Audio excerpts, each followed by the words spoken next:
తాకట్లో ఉన్న మీ బంగారాన్ని విడిపించి ఆ రోజు ఆన్లైన్ రేటుకి కొంటాం. Sharma gold company. ఏప్రిల్ 1 నుంచి కొత్త రూల్స్ వస్తున్నాయి. దేశంలో అమల్లోకి వస్తున్న ఈ రూల్స్ కోసం తప్పక తెలుసుకోవాలి. లేకపోతే భారీగా నష్టపోయే అవకాశం లేకపోలేదు. ఎందుకంటే కొత్త రూల్స్ వచ్చే జాబితాలో ఇన్కమ్ ట్యాక్స్ నుంచి UPI, GST, banking, credit card వంటి వాటిలో ఉన్నాయి. ఒక్కసారి వాటిపై ఒక లుక్ వేద్దాం.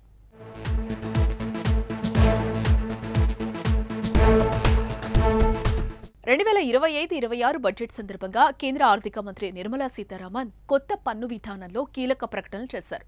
ముందుగా కొత్త పన్ను విధానంలో సెక్షన్ 87A కింద ట్యాక్స్ రిబేట్ 12 లక్షలకు పెంచింది. అంటే ఈ లెక్కన 12 లక్షల రూపాయల వరకు ఆదాయంపై కొత్త పన్ను విధానం ప్రకారం ట్యాక్స్ ఉండదు.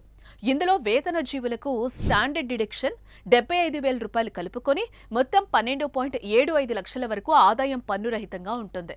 ఇది మధ్యతరగతి వర్గానికి ఒక శుభవార్తని చెప్పుకోవాలి. ఈ రూల్ ఏప్రిల్ 1 నుంచి అమల్లోకి వస్తుంది.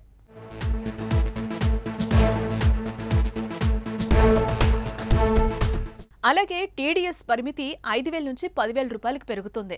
ఇదే విధంగా మ్యూచువల్ ఫండ్ యూనిట్లపై వచ్చే ఆదాయంపై కూడా టీడీఎస్ పరిమితి 5,000 నుంచి 10,000 రూపాయల వరకు చేరుతుంది.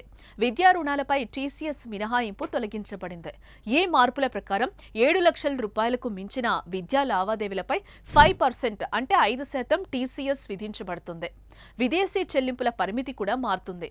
విదేశీ చెల్లింపుల పరిమితి 7 లక్షల నుంచి 10 లక్షలకు పెరగనుంది.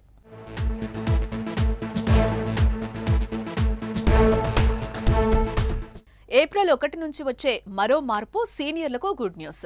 బ్యాంక్, ఎఫ్డీ బ్యాంక్ వడ్డీ వంటి వాటిపై టీడీఎస్ రూల్స్ మారుతూ ఉండడంతో గతంలో 50,000గా ఉన్న లిమిట్ ఇప్పుడు 1,00,000 రూపాయలకు పెరిగింది. దీని ప్రకారం సీనియర్ సిటిజన్ల ఎఫ్డీ నుండి సంవత్సరానికి 1,00,000 రూపాయల వరకు వడ్డీని పొందినా ఎటువంటి ట్యాక్స్ ఉండదు. ఇది మాత్రమే కాదు, ఇంటి అద్దె ఆదాయంపై పన్ను మినహాయింపు పరిధిని కూడా పెంచారు.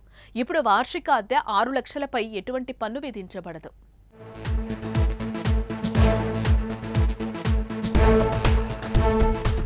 ఏప్రిల్ 1 నుంచి యూపీఐ సేవల్లో కీలక రూల్స్ అమల్లోకి వస్తున్నాయి. ఇకపై ఇనాక్టివ్ మొబైల్ నెంబర్లకు లేదా ఇతరులకు కేటాయించిన నెంబర్లకు యూపీఐ సేవలు అందుబాటులో ఉండవు.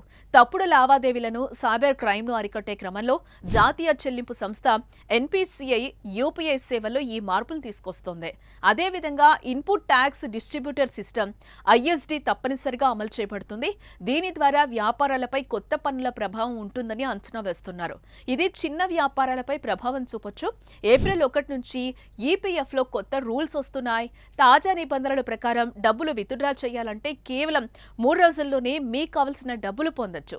1,00,000 రూపాయల వరకు ఉన్న క్లెయిమ్స్ 3 రోజుల్లో పొందొచ్చు. ముఖ్యంగా అనారోగ్యం, ఆసుపత్రి ఖర్చులు, ఇంటి కొనుగోలు, పిల్లల చదువులు, వివాహం కోసం క్లెయిమ్స్ త్వరగా క్లియర్ చేస్తారు. వీటితో పాటు ప్రతి నెల మార్పులు కనిపించే గ్యాస్ ధరలు, క్రెడిట్ కార్డుల్లో మార్పులు వస్తున్నాయి.